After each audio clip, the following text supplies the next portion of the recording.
maybe you were on Twitter and saw that something was going down and you pulled it up. First of all, they announced it for 6 o'clock local time. That was noon Eastern. Then it got pushed back. Oh, they're not going to be ready yet. It's going to be 12:30. About that time, we heard from reporters on the scene in Zurich, and there were only about a dozen people in the room because this was such an impromptu press conference no one expected to be called. We heard from reporters in Zurich that, well, originally Blatter was going to talk, but now he's not going to talk, and some other guys are going to talk, but maybe he will talk, and then they're not. Who's talking? We're going to take the name plates off the table, and what does that mean exactly? They finally said we're going to push it back to 12:45, 6:45 local time. And that's when Sepp Blatter took the podium. And that's when he began, en français, to speak about his time at FIFA and how much he loved FIFA and how much he loved working with FIFA and what the mandate of FIFA was and what his mandate was and how he didn't have the mandate of the football world anymore. And it slowly dawned on us.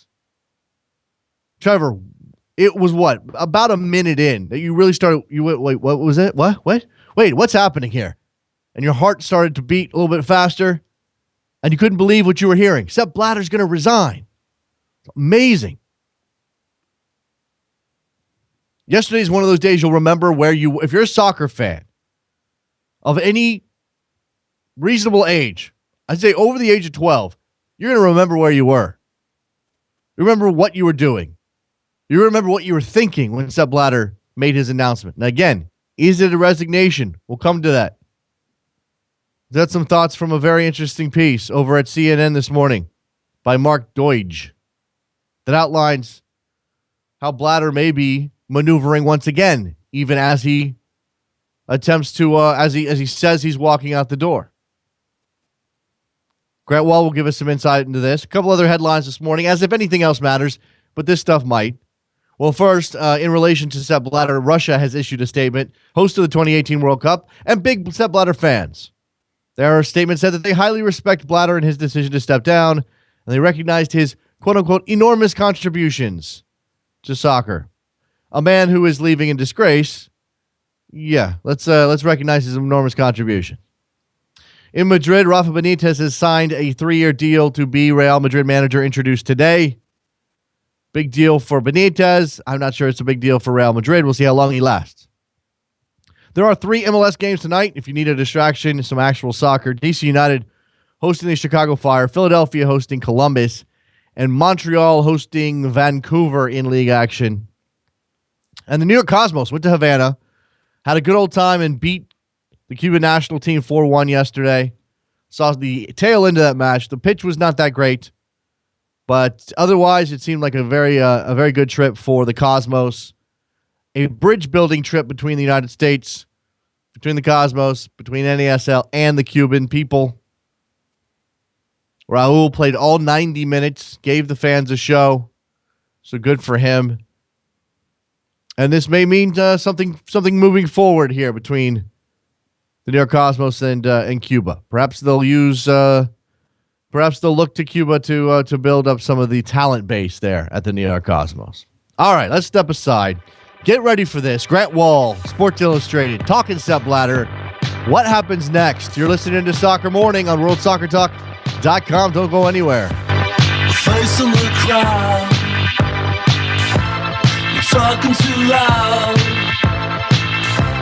but I can't hear you calling.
Welcome back to Soccer Morning on World Soccer Talk with Jason Davis. You know, if I was better prepared, I would have had like party songs ready, queued up for today's program.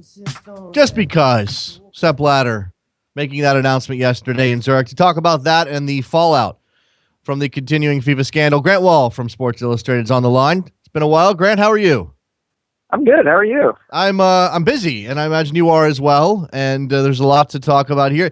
It's interesting when one story dominates all of our time for an the news cycle moves so quickly these days. Grant, you get done with something in 24 hours. This thing is started last Wednesday, and I don't know that we're going to see an end to it for a while.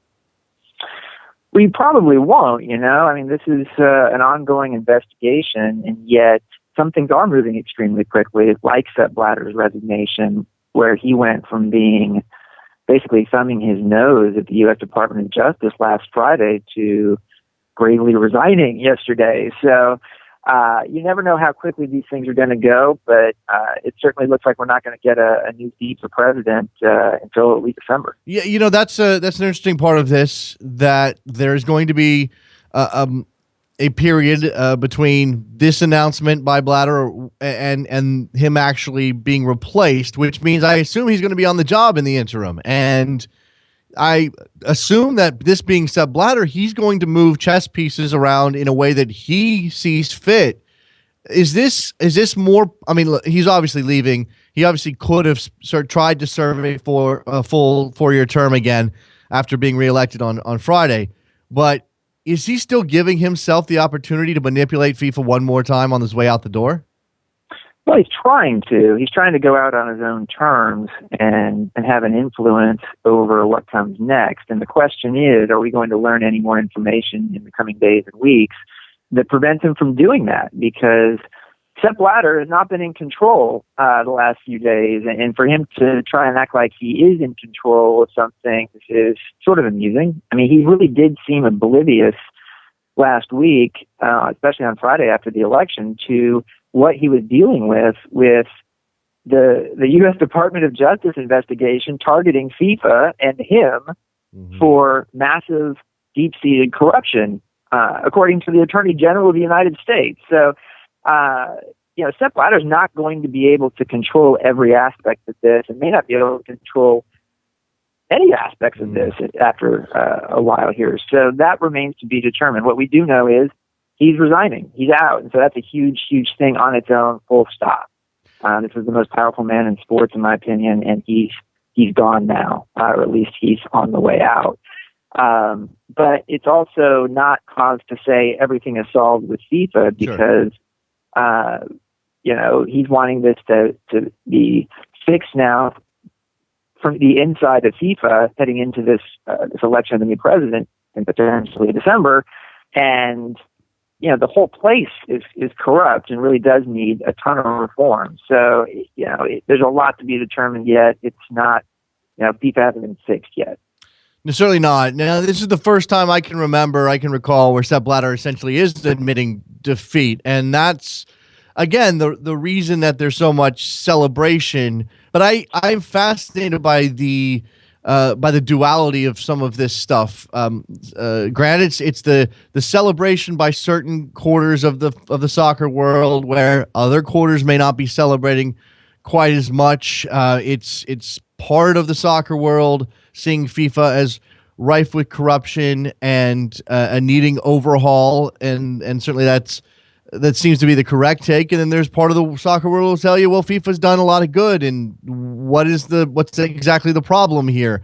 All of these things, I think, just indicate how difficult the job of being in charge of the game across the globe and keeping everybody on board happens to be. Yeah, a couple of things I would say. One, the world soccer fans don't necessarily equal their national federation. Very true. Very true. So that's been the huge disconnect over the years. We did a fun poll when I ran for FIFA President back in 2011 on SI.com, where we asked all of the readers, and granted, most of those are in North America, but, who would you vote for, Wahl or Blatter? And, I got 95%, and Blatter got like 1%. And it wasn't because of me. It was because everyone hated Blatter. And so I do think even a lot of these countries whose national associations voted for Blatter on Friday, I think in probably the majority of those countries, the soccer fans are not Blatter people. They don't like him. And so, unfortunately, they've not really been represented in previous FIFA elections because how often, how many of the world's national soccer federation presidents, how did they get in power? This isn't the soccer fans of the world making the choice. It's very true. I think for a lot of people, right now it's about Sepp Blatter and celebrating his stepping down, his being forced out. I mean, it certainly looks like he's being forced out based on the investigation. I think there's obviously still some hope that he goes down as part of the Justice Department's probe into FIFA dealings. But I think that the pragmatic soccer fan should be wondering what comes next. And I don't just mean who's the next president. I mean what happens with FIFA. As you said, there's a long way to go here. What's to prevent FIFA from electing one of their own and trudging along as if not that nothing has happened, but making the same sort of useless gestures that they made in the past when it comes to corruption? Well, a little bit of this is on Blatter, right? Because he announced yesterday that he's going to use his remaining time to push for all these things that he suddenly supports and didn't in the past, like the suggestions that the internal or the independent governance committee had recommended that hadn't passed, things like term limits on the FIFA president and all FIFA officials, things like detailed background checks conducted by FIFA and not by the shady confederations, all sorts of other reforms. And one I think is important is they changed the rules for FIFA president in the last few years that made it so that no outsider candidate can actually run. Right. And that's a huge thing that isn't getting a lot of attention. Like, I would love to see an outsider, that's what a lot of people, someone who's not a FIFA insider, run for FIFA president and be the one who replaces Blatter in, say, December. But that's not even possible right now. Well, so you just to fill people in, I mean, what you're referring to is when you ran for FIFA president back in 2011, you needed how many federation nominations did you need? So at that time, you needed just one. And now you need 5. Now you need 5. I mean, that's and this happened at FIFA's Congress held just before the Brazil World Cup, did it not?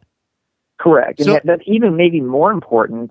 That's a big one. But also, FIFA now has a rule that says you have to have been active in football for at least 2 of the past 4 years, I think, 4 or 5, to be a candidate for FIFA president. So they made it so that you have to be an insider. You have to be part of the system to even run for FIFA president. Now, that wasn't even the case 4 years ago. So I would certainly support, as part of this reform that Blatter was talking about yesterday, changing those rules so that you can have a true outsider run. Because if you really want to see change in FIFA, you need someone that is a respected international leader to come in and not just another soccer politician, because that's what we're looking at right now. In fact, that's what the rules call for. I was going to bring us to the candidates for president when FIFA does get around to electing a successor to Sepp Blatter. But before we do that, I wonder if I could ask you if you think that the better approach, and I don't even know who would be able to implement something like this. I mean, you'd have to get FIFA to sign off on it, or you'd have to get FIFA, the body, to agree to bringing in some sort of, when we're talking about a reformer, you can put one of those people in the presidential job, but if they're a FIFA insider, they're just going to get pushed around. If you have you give somebody significant powers to reform FIFA, one or 2 people, I don't know how that would happen, but somebody mentioned a Kennesaw Mountain Landis type figure for FIFA. Mm-hmm. Is that even, first of all, is it possible? Second of all, would it be good? Well, there is no chance for an outsider candidate right now, as we were just talking about, unless they change the statute. So based on the rules now, you're looking at the most likely scenario being Michel Platini, who runs UEFA, which is, I would say he's better than Blatter, but he also voted for a Qatar World Cup. He's a soccer politician. Prince Ali bin Al Hussein can say something that no one else can. He got 73 votes for FIFA president just a few days ago. So there's real value in that, and I do like a lot of his reform proposals, including supporting term limits for FIFA President and other offices, and other suggestions. I like the fact that Prince Ali has done a lot for women's soccer in the Middle East and trying to get more girls and women in that part of the world the ability to play soccer and compete. I think they're going to have the Under-17 Women's World Cup there in Jordan next year. Mm-hmm.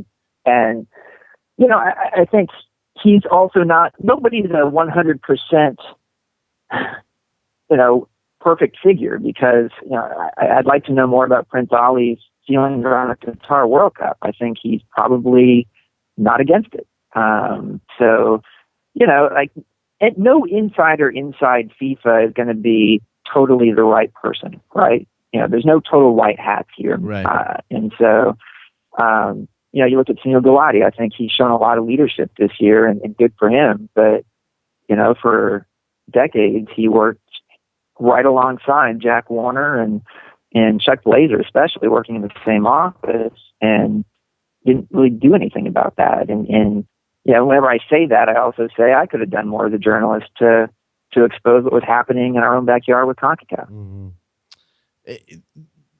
Then again, I don't know. I mean, I guess what I'm imagining here is some sort of scenario where the soccer playing nations of the world say enough is enough. We're gonna really take care of this problem now. We're not going to drag this out over a couple of years. We're not going to so slowly weed out the problems in FIFA. We're going to take care of it all. We're going to bring in one person, not as FIFA president, not even as an insider, but somebody who's given overarching powers to clean everything up over, say, 6 months and then leave, or a year and then leave. I've even heard Bill Clinton's name mentioned, or no, Mitt Romney's name mentioned. Now, I don't think that's likely, and I'm not sure I want that necessarily, Grant, but that sort of thing does appeal to me on one level. Sure it does. You know, any name you throw out there, there's going to be some people saying, well, Kofi Annan would be great. I think he would be great. You know, oh, but what about the UN oil for food scandal? Well, okay, but he wasn't in the end implicated. So, you know, there's Christine Lagarde I've seen mentioned. She's a widely respected kind of international stateswoman who's really smart, from France, who might be really good. Mm-hmm. Bill Clinton, it would be fun as heck. But from a global perspective, I think any American who might be suggested to move into this spot is going to have some international resistance. Yes, right. And so it's fun to throw these names out there, but a lot would have to change within FIFA's rules for any outsider to come in. So I think you have a couple of processes here, right? You have the internal stuff going on at FIFA, and then you have the external stuff with the U.S. Department of Justice investigation, and importantly, the Swiss investigation, their governmental investigation into the bid for World Cup 18 and 22.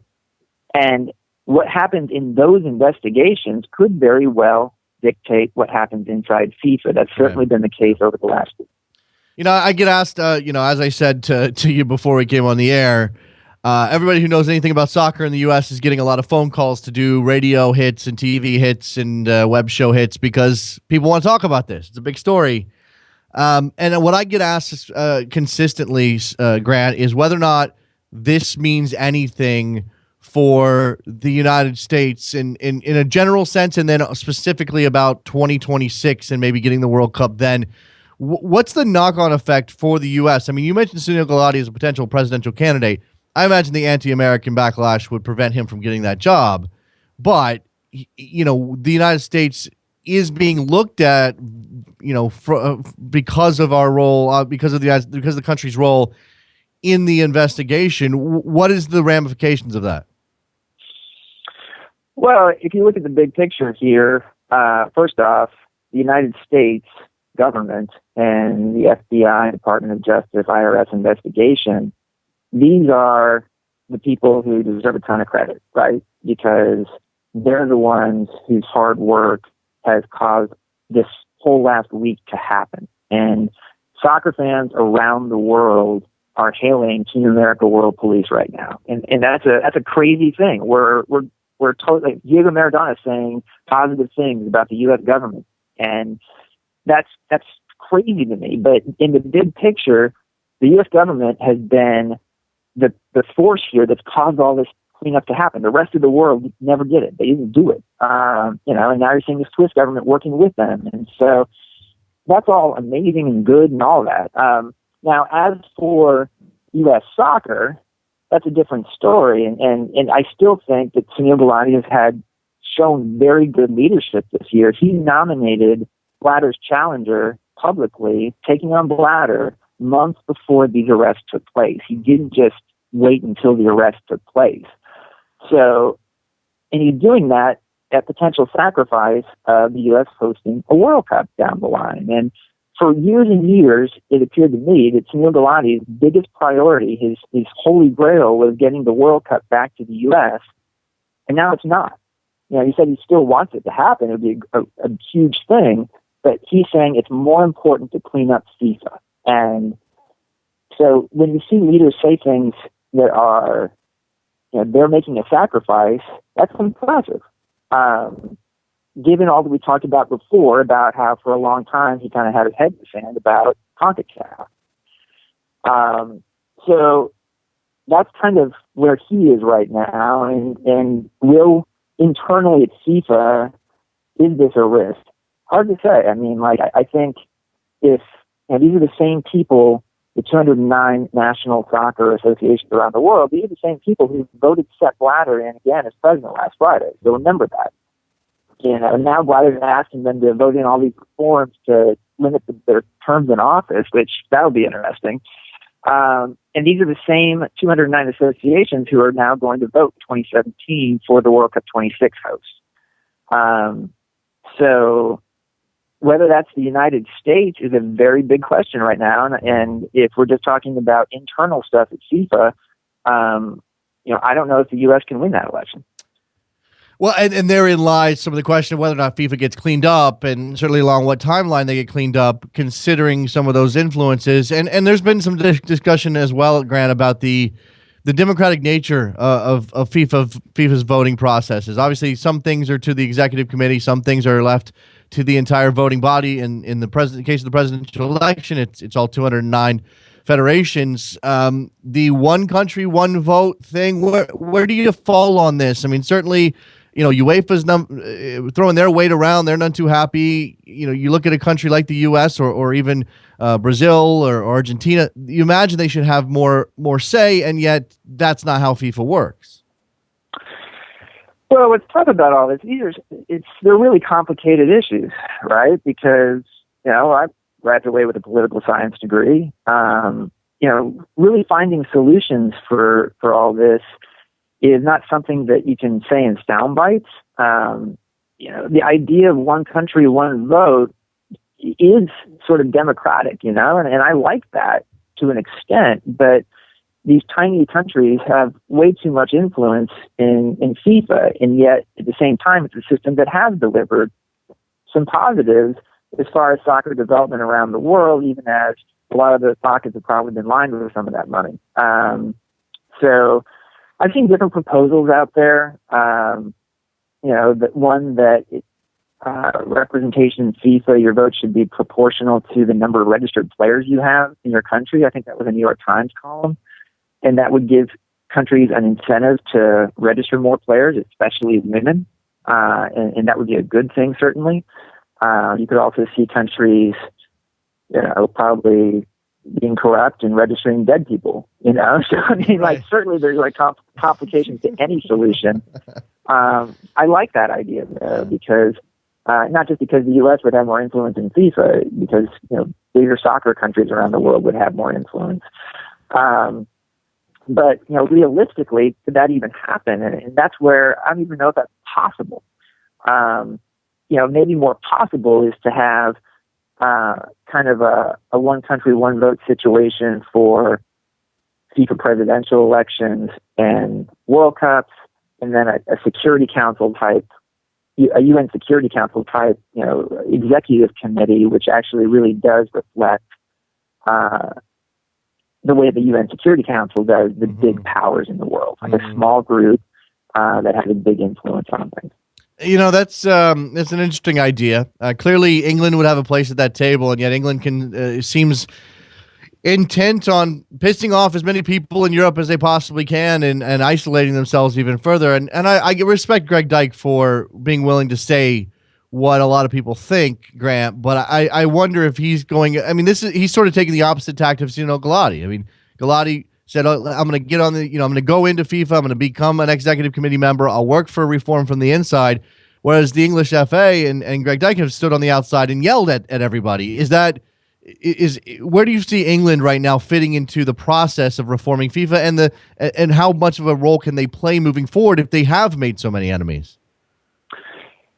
It's certainly tough for England to have a ton of influence on any internal FIFA reform process. And maybe the best thing to say is, yeah, I certainly admire England's stand that they took to abstain and not vote for Blatter, who was the only candidate in that 2011 election in the end. The U.S. ended up voting for Blatter. What sort of, there's a few things going on there. What sort of message does that send? In my opinion, on its own, that's a good message for England to take that stand. And it was a bad message for the U.S. and Galati to vote for Blatter. However, Sunil Galati would argue that helped him retain influence inside FIFA, and that right now he has more power inside FIFA to actually enact some of these reforms. So I understand both sides of the equation, and I think it's a matter of, when you're really trying to fix this place, you have to, at this point, you sort of do have to do it internally. And now you've got these outside forces, the U.S. Department of Justice investigation, that are certainly exerting a huge influence as well. And so maybe the best way to view it is you're attacking it from both sides. Mm-hmm. But certainly right now, Galati is better positioned than anyone from the English FA to change things inside FIFA.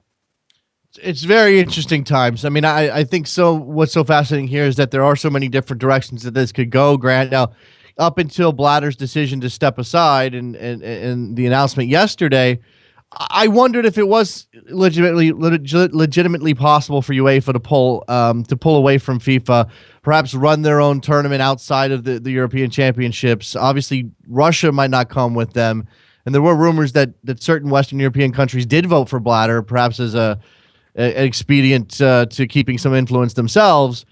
But do you think that's still on the table? If Platini becomes the president, I suppose that's completely gone as a possibility. But I just wonder if we are headed towards some sort of splinter between European powers, the big soccer countries, and maybe everybody else. That seems actually less likely to happen now than it did 24, 48 hours ago. Yeah.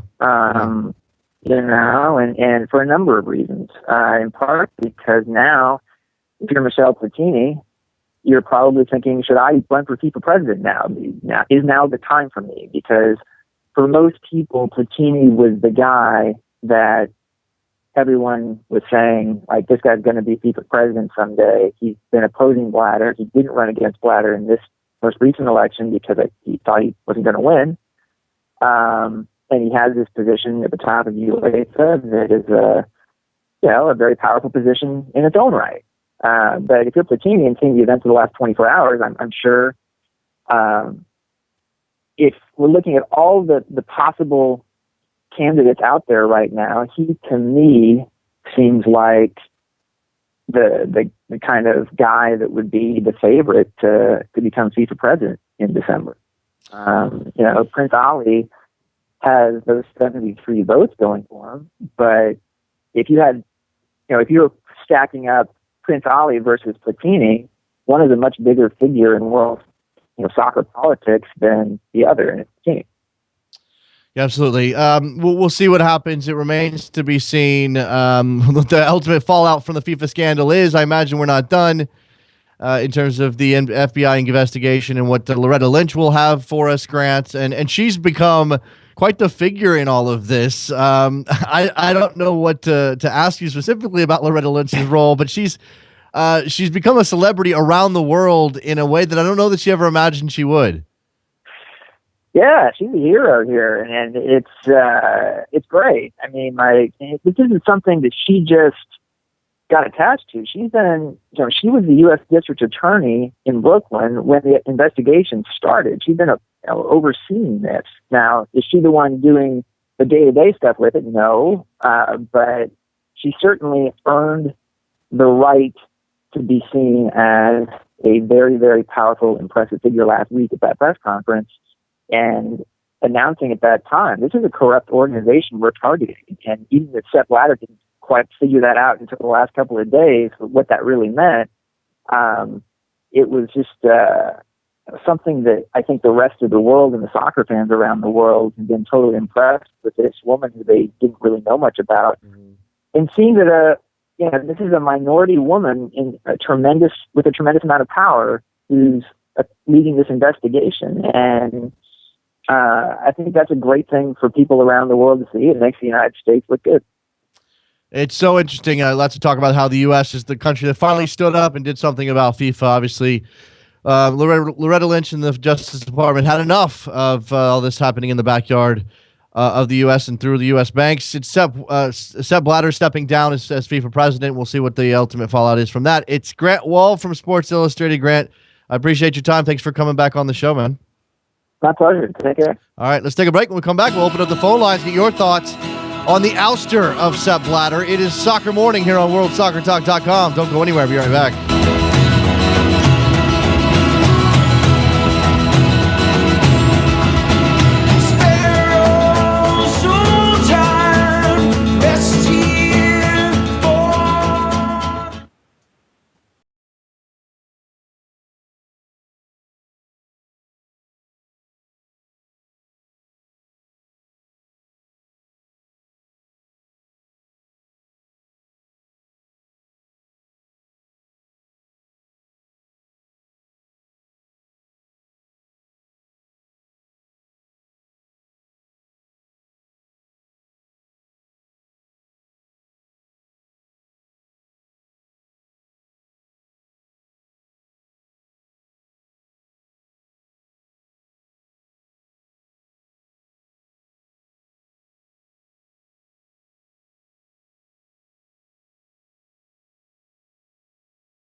Welcome back to Soccer Morning on World Soccer Talk with Jason Davis. That's right. I'm rocking party in the USA.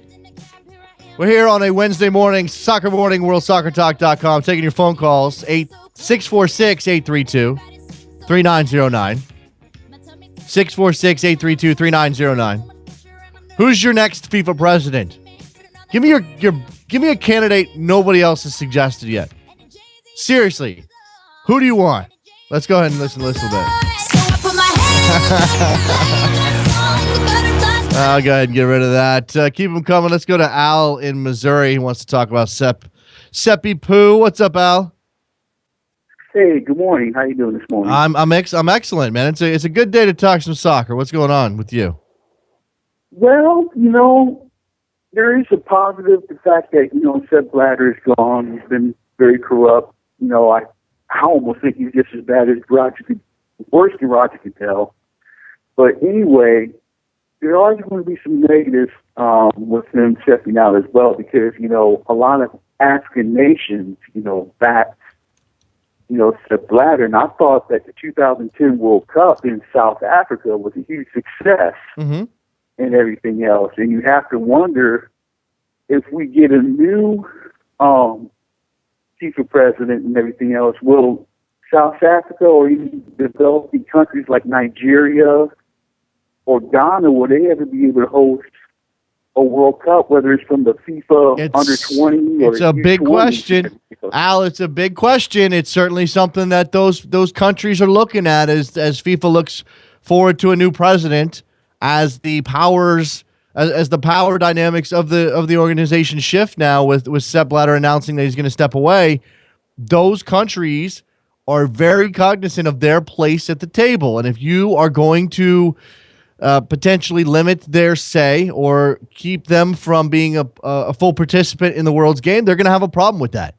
And exactly, I don't blame them either, Al. I mean, it's a sort of a tricky balance between deferring to the big. Well, go ahead. Last night on ESPN FC, the name that got mentioned that kind of raised my eyebrows. I forgot the gentleman's name. He's from Suriname. His name has popped up as a possible person to replace Sepp Blatter, and I think having him in there. I forgot the gentleman's name, by the way. They mentioned him on ESPN FC.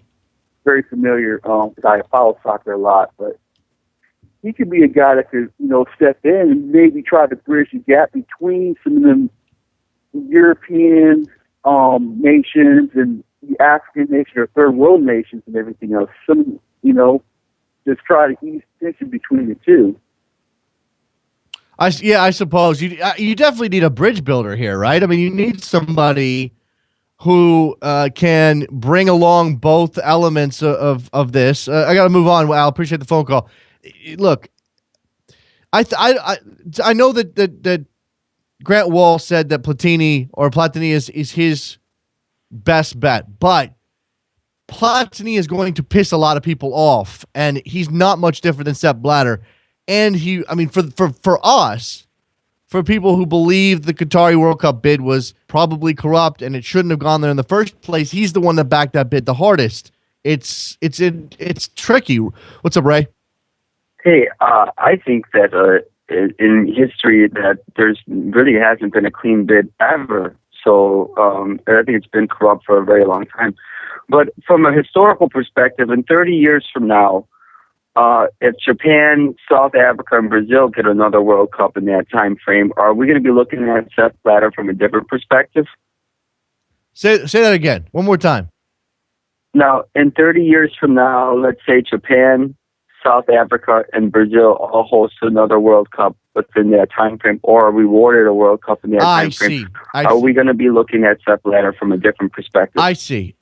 Maybe. Certainly you don't want to see some sort of circuit here that is only going to big, influential, rich countries. That's not what you want to see unless, again, the problem with the World Cup, Ray, is that the thing costs a lot of money.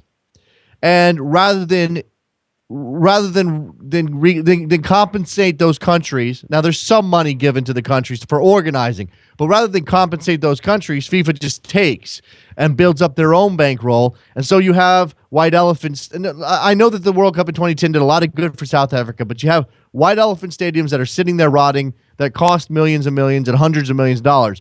The same thing in Brazil. In countries that cannot afford to do it this way, cannot afford to be wasting that money, FIFA, because of the power of the game, because they can essentially get what they want when they come in and give a World Cup to somebody, then they suffer. It's tricky, Ray. It's tricky. I think you're right that Sepp Blatter might be seen differently by history, in addition to his leadership of a corrupt organization. But I hope it's not because those tournaments end up going to the same four countries all the time. Well, I agree. I just don't want it to be like the Gold Cup, always here. Yeah, no, I see what you're saying. I see what you're saying. Appreciate the call, Ray. Got lots of calls moving through here. Let's talk to our boy Roberto in Connecticut. What's up, Roberto? I'm just waiting for the Jason Davis Trevor Haywood campaign for FIFA president. No, not going to happen. I don't want that job. I don't want that job.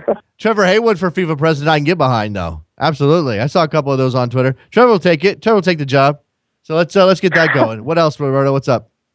I just have some questions. Do you feel that maybe Figo would be the right choice for FIFA president? He doesn't. He's got a name. He's got a reputation. He's obviously a great player. He was a great player. I don't think he's dirty in any sense.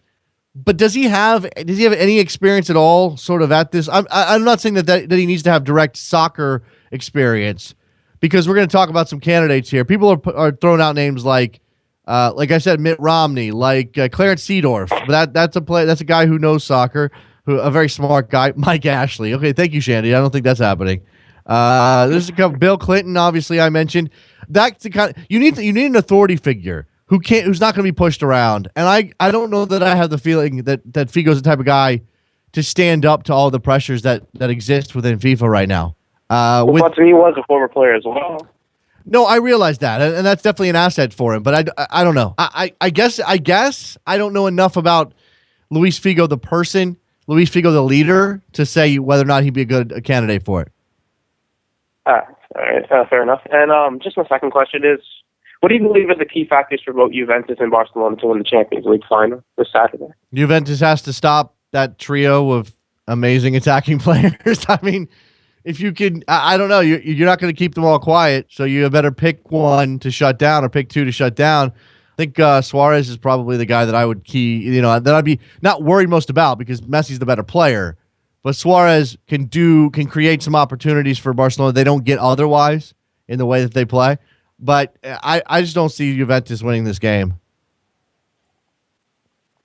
You got anything else? Yeah, well, no. Just hope for an entertaining final. Well, I mean, how do you see it playing out? Because we're not even talking about it today, and I apologize. It is 3 days away. How do you see it playing out? No, you just hit it in the nail right there. Basically. All right. Appreciate the call, Roberto. I'm going to move on. We got a lot of guys coming in. Let's talk to our friend Tim in Brooklyn. What's up, Tim? Hey, what's up, man? Wow. This is good. Yeah. Hey, I have no idea who should be FIFA president, but two things that I would love to see is perhaps a veto power, or like an Overwatch committee of the countries who have, say, won the World Cup.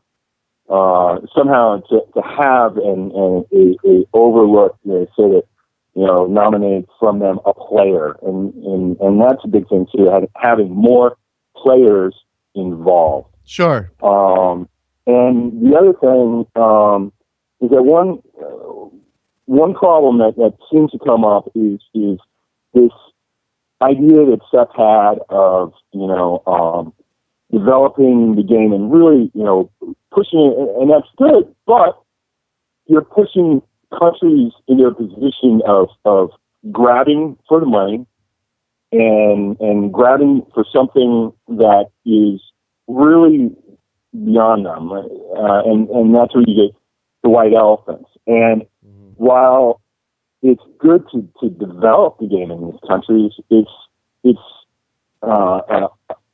putting it in a backward situation. If you want to develop the game in these countries, you need to develop it first before they get the World Cup. Sure, but we're talking about some different elements, Tim. We're talking about developing. There are countries that will never, ever, ever, ever, ever host a World Cup where the game is being developed. Those are the people that are essentially have oversized power. The countries that I understand what you're saying. But in a country like Qatar, there's not going to be a World Cup anywhere else in the Middle East. And I've discussed this on this show, and it's been a couple years now. But it seems like I've asked the question of: is it fair to eliminate an entire region because of weather, because of geography, because of their history with the game, if they're willing to put forth a bid, if they're willing to spend the money? I mean, I'm not saying that Qatar deserves a World Cup or should have gotten the 2022 World Cup. I just think it's an interesting question to wonder if we're going to just eliminate large swaths of the world from ever having the tournament. Life isn't fair. That's okay. I don't think you can jeopardize the game to try and be nice. It's a wonderful thought. It's a wonderful idea, but you can't jeopardize the game. And there's it's just something you got to live with.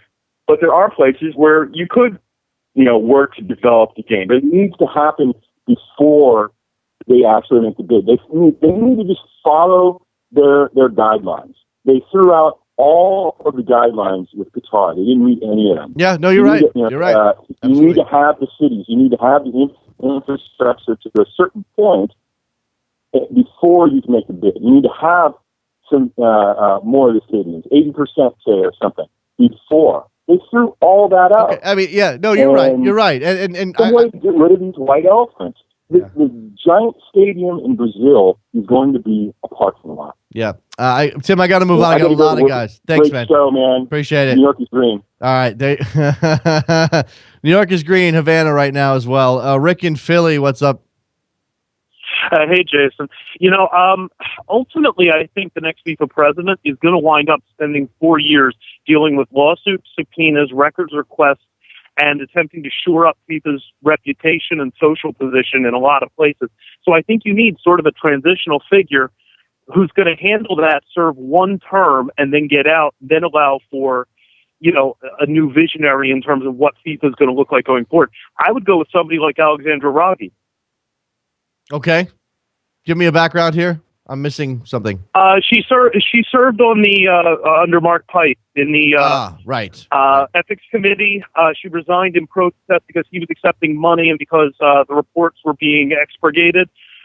She works for Transparency International. She has a worldwide reputation for openness and helping major corporations and multinationals become more transparent and adopt more ethical procedures in the way that they operate, particularly in the third world and particularly regarding development in that area. I do think that you need somebody who has built their career outside of the game. I think you need that. I think that you need somebody. I mean, if we had a time machine and we could go back and get Robert McNamara or Robert Moses, that's the guy you need. Mm-hmm. But, we operate in the world we're in now. Yeah, unfortunately. Appreciate the call, Rick. You got anything else you want to tip in before I let you go? I'm happier about Aaron Davidson getting indicted than Sepp Blatter, but I'm weird. Well, we'll see. Other than that, I'm good. You like Dutch football too much. You definitely are weird. Let's go to Richard in Philly. What's up, Richard? Hey, Jason, how you doing? I'm good. What's on your mind today? Changing subject, summer friendlies. I'm a Union fan, and yesterday they announced Bournemouth is going to be the friendly, and I'm one of the many social media people going, this is the worst pick for a friendly ever. I'm all for trophies over friendlies, but you're telling me there wasn't a better team that we could have paid. They could have paid money to be our friendly. You pick a team for the championship. I mean, come on. Well, there's no one going to show to that game. Let's give the Union credit for being consistent. They have a reputation for being a pretty cheap team, and this definitely sounds like they're being a little cheap. if they're bringing in Bournemouth. Like our friendlies have digressed over the years. Like unless like we went from Manchester United in 2010 to about Everton, Stoke, Aston Villa, Crystal Palace last year, and now Bournemouth. It's like we couldn't get like a Tottenham. It is even better. I know a lot of people saying we couldn't get an Italian team like AC Milan or Inter, and I know it's I'm trophies over friendlies, but these things are status symbols. If you could get a Barcelona to play a LA Galaxy or a Chelsea play Red Bull, that's a big deal. Sure. To bring in the casual fan. What casual fan knows Bournemouth? No one knows. Well, a couple of things here. Number one, Bournemouth is going to be a Premier League team next year, so there is that to consider. I don't know that makes a big difference, but they did earn promotion. And Trevor is asking if Nick Sakiewicz has a connection to Bournemouth on some level, something. He maybe has an interest in Bournemouth. Yeah, he does. Yeah, so there you go. It's a pre-existing relationship. There, yeah. So this is their. I'm sorry. Go ahead. No. Go ahead. I'll say that they said that Philadelphia is going to be their training center for the summer, and yeah, the business makes sense. All this, but it's like I said, these are status symbols. If we can't get like a big name to come over. It's a big deal. Like no one shows up to this game. No one's going to show up to this game, and then they're going to beg people to paper the stadium. Yeah, Richard, you're the Union aren't a big club, and as far as I can tell, they're never going to be a big club the way that they're operating. I mean, I think Philadelphia. Yeah. I think Philadelphia has all the makings of a big club in MLS, but the way that the club has been run, the fact that Sugarman's pulled back on some of the investment, which I believe is based on. Hey, he just doesn't have as much money as he used to. They had to finance the franchise fee. Sakiewicz is involved monetarily, and that means you're never getting him out of there. I just think that for whatever reason, Philadelphia is going to settle into this lower level. In fact, I believe I once wrote that they were a lower middle class team, and that's what you're going to be. You're going to be a lower middle class team in MLS. Unfortunately, I hate to agree with you. As a Union fan, I hate that. But unfortunately, that's what's going to happen to us. The best you can hope for, I got to let you go, Richard, but the best you can hope for is that the Union scramble together a decent team every now and then, make the playoffs as a 4, 5, 6 seed, and can make a run and maybe pull a Colorado Rapids. I think MLS has changed significantly since the Rapids won a title. Hopefully it has, but that's what you got to hope for. Let's go to Landon in Salt Lake. What's up? Jason, I am ecstatic this morning. You know why? Because for the first time in the longest time, I'm not going to be a cynical soccer fan today. For years and years, I've been told that FIFA's corrupt. There's nothing we can do about it. And then last week, you had the breakdown of all the officials getting indicted, but Sepp Blatter wasn't there. And people told me all weekend long that Blatter's too smart. He's getting out of the thing. He's not getting caught. And then yesterday, my life changed when I heard that he was caught. I know there's all these other things going on. Huh? No, go ahead. I love this. No. Oh, no. So yesterday here, all this stuff going on, even though Sepp Blatter's caught, there's other things going on. I said, forget it. For 24 hours, I'm just going to take a break. I'm not going to be cynical. I am just going to bask in the fact that something actually happened and changed. I know there's so many other things else, but it's just taking that time, I feel it's going to heal my soul a little bit.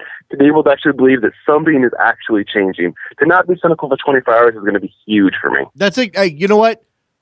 I dig it, Landon. I'm not capable of it. I think I tried a little bit. I'm not capable, partly because of my job. I mean, partly because I'm here and I have to. But I get it. But no. Try it, Jason. Even for 3 or 4 hours, just try it. See if you can do it this evening. Sit back and don't even think about all the bad stuff. Just Sepp Blatter is gone. Things are happening. Did you not hear me just play "Party in the USA" on this show? Oh, no. Then that's the reason I called in, because you played that, and that's when I made that decision. You made that's how I'm going to feel today. Because my whole day is going to be a Party in the USA day. There you go, Landon in Salt Lake with a nice little idea. That's what you do.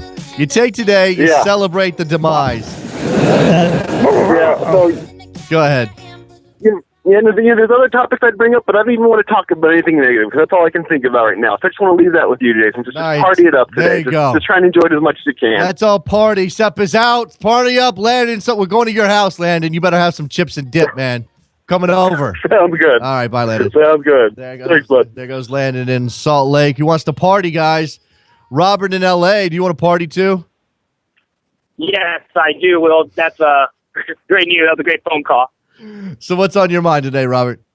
Hey, I want to talk about, I called you last week, or maybe I think it was 2 weeks ago. It was about the Fox's choice for the U.S. lead commentator for the Women's World Cup, and it was JB Del Camera. Yeah. And I don't know if you watched. He commentated on yesterday's game of the Cuba against the New York Cosmos, and it was extremely boring. It was like a golf commentator, whispering, not very excited for goals. And I say he's like on an even, like a car stuck in first gear.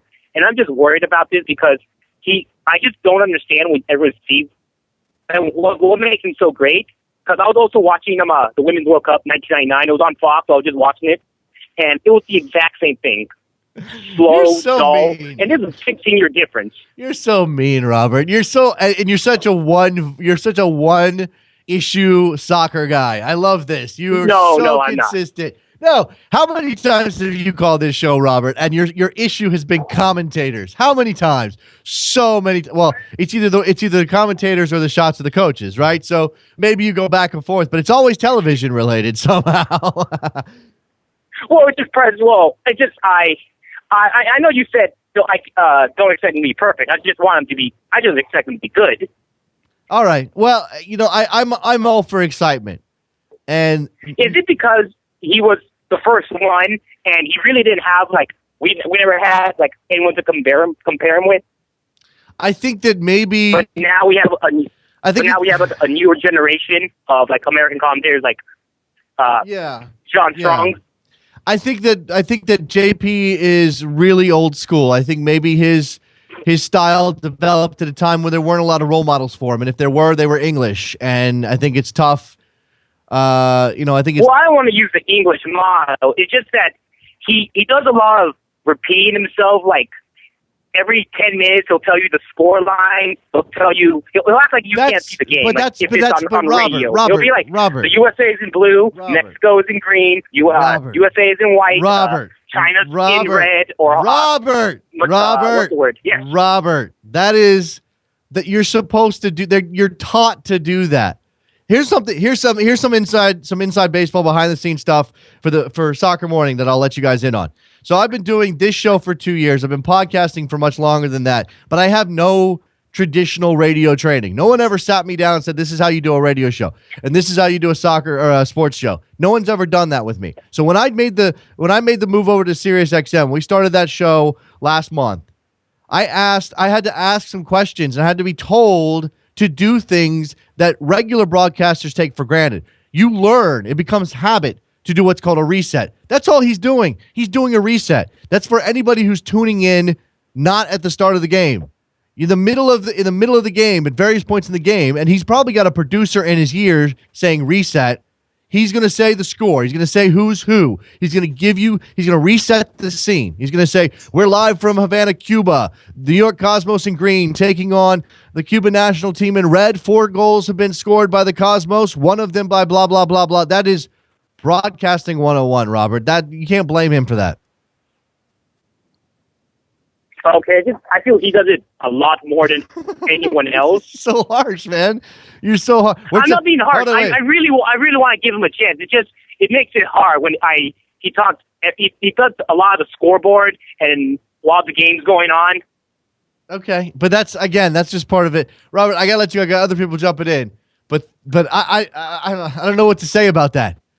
I'm not saying that JP Dellacamera is the greatest soccer broadcaster of all time, but he is a pretty damn good broadcaster, and I can't deal with the hate. Washington and New York, what's going on? Hey, what's up, Jason? How's it going? I'm all fired up. I got a question for you, and then I have a suggestion for FIFA President. My first question is, I'm not sure if Blatter already resigned or if he's announced his intent to resign.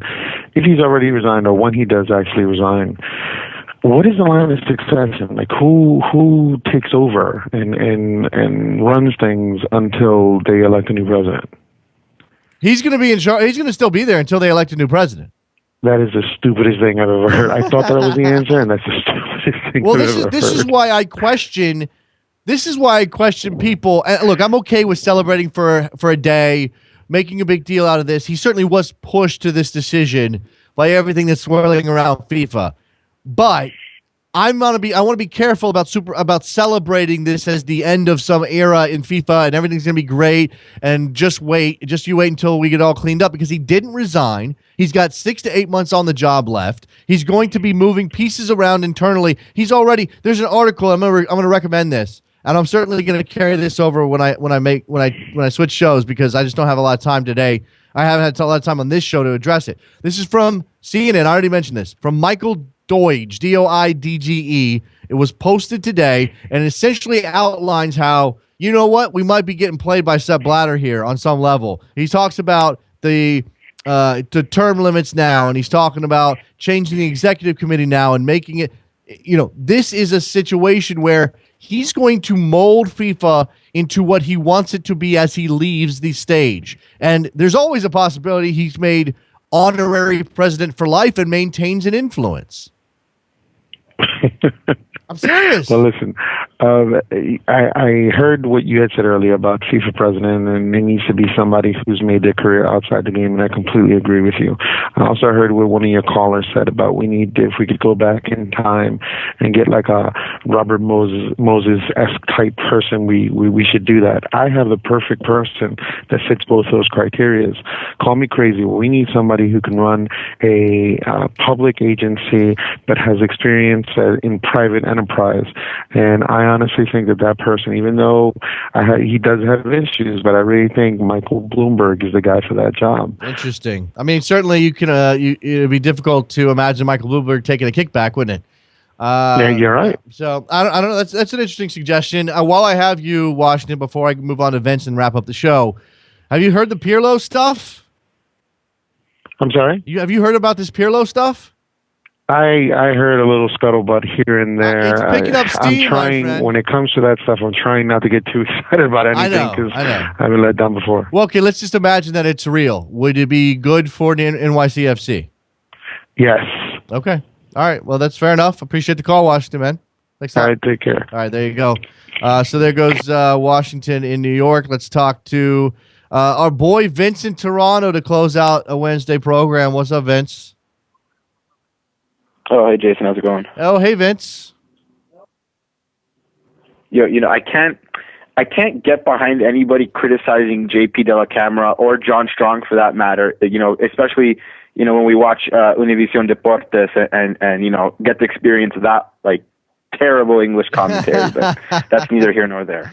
Well, look, I mean, it's all relative. He's got a high standard, my boy Robert in LA, and I get it. He wants the passion of the game to come through the television. I think that's a good thing to want. I just don't know that you should be criticizing somebody who does an excellent job of what he's supposed to do, conveying the action on the field and keeping people engaged and informed. That's what JP's job is, and he does a good job at it. Yeah, no, absolutely. Well, to get to my point, Jason, we all know the biggest news that dropped yesterday was the Canada World Cup qualifiers. Let's not get too ahead of ourselves. And the big news is Tesho Akindele is now going to play for Canada. I like it. And people were going crazy here because we are a desperate bunch, but it's interesting because there are a lot of I don't want to say right wing Canadians, but very staunch patriotic Canadians who don't want Tesho because he accepted a call up to the U.S. January camp. And I understand their point of view. It's good for them. Everybody's entitled to their opinions. But I don't know, and I feel like I get the feeling this is how a lot of Americans feel about not just the German Americans, but any dual nationals. It doesn't really matter how a guy gets to your national team. It's whether or not when they do play for your national team, they give that 100% every game. So first of all, let me just review here. Some Canadians don't want Tesho because he's tainted now by his U.S. association. Is that right? Is that it? Yeah. Okay. Basically, yeah. And you're suggesting that maybe there's some Americans who feel the same way about some of the dual internationals we have. I don't know that that's true. I don't know that's true. I mean, I remember during the World Cup, there are a lot, Jason, who were pissed off that Julian Green, took Landon Donovan's spot and things of that nature. But that's and then you got some Americans who will be like, oh, well, they weren't good enough for Germany, so they're settling for the U.S. But Well, my point is just that I don't really care about where a guy comes from. Is that if he works his ass off for the team, that's all I really care about. Well, again, I have a sort of a pragmatic viewpoint on this. If they want to play for my country and they're eligible, I'll take them. Again, yeah, they have to put forth the effort. I don't necessarily need them to be the most patriotic people in the world because I understand that sometimes these decisions are made based on what's best for their careers. And I would love for Fabian Johnson to feel like the most American guy in the world. I don't know if he does. I don't. It doesn't matter to me right now because he's been good for my team, and I think that for Canada, certainly beggars can't be choosers for Canada, Vince.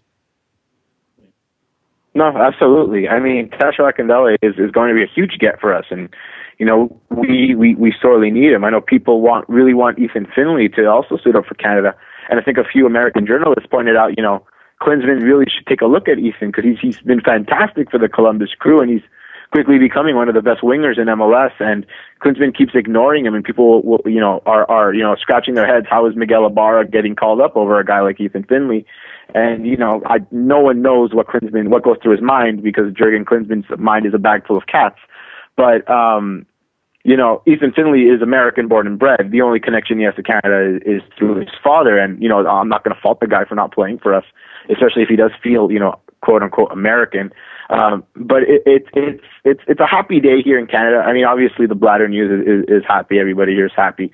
But, for a country that for so long, and many times it's going to keep happening, getting spurned by players, getting one player to join in. It's a very warm and fuzzy feeling. That's good. I'm happy for you. I think Tesho is going to be a good international for Canada. I think it's the right decision for him as well. I kind of wish we could go back and convince Teal Bunbury to play for Canada as well, Vince, considering the way that things have played out for him. I imagine you'd like a Teal Bunbury the way he's playing these days. Yeah, I mean, Bunbury, he came out and he said he wanted to play for Canada, and then he accepted, I believe, a U23 call-up from the U.S., but his father gave an interview, and his father, Alex Bunbury, is one of the greatest Canadian players of all time, and had a very distinguished career. He gave an interview where he basically said that Teal never wanted really to play for Canada because he was raised in the United States. He was born in Hamilton, but then he moved to Europe, and then he moved to the U.S. after his father, came to play in Major League Soccer during the early days. And he only played for Canada because he felt like that's what his father would want him to do. And then one day he just had a discussion. He had a talk with his father, and he told him, listen, I don't feel Canadian. I don't really want to represent the Canadian national team. And, that's that. And I mean, this goes without saying about how his international career has turned out. But at the end of the day, the guy, his heart was never really there. And I mean, that's and who knows what would have happened had he stayed with Canada. And, we can't really make that judgment because it didn't work out in the end. No, this is true. In the end, we'll see what happens with Tesho as well. Vince from Toronto, appreciate the phone call, man. Take care, Jason. You didn't want to talk about Sepp Blatter at all. We're partying here, people. It's a party in the USA. I'm just going to play this song over and over and over again until Trevor takes me off the air. Kidding. We're going to wrap up this edition of Soccer Morning here on WorldSoccerTalk.com. Buy a backheel.com/store mug. Buy a Soccer Morning mug at backheel.com/store. All right, that's distracting me. Go to 30fc.com to buy a T-shirt. Thank you very much for everybody who has done that already. Go get one. Take it out in public. Take pictures of it. Do all that cool stuff. Go get a backheel.com/store.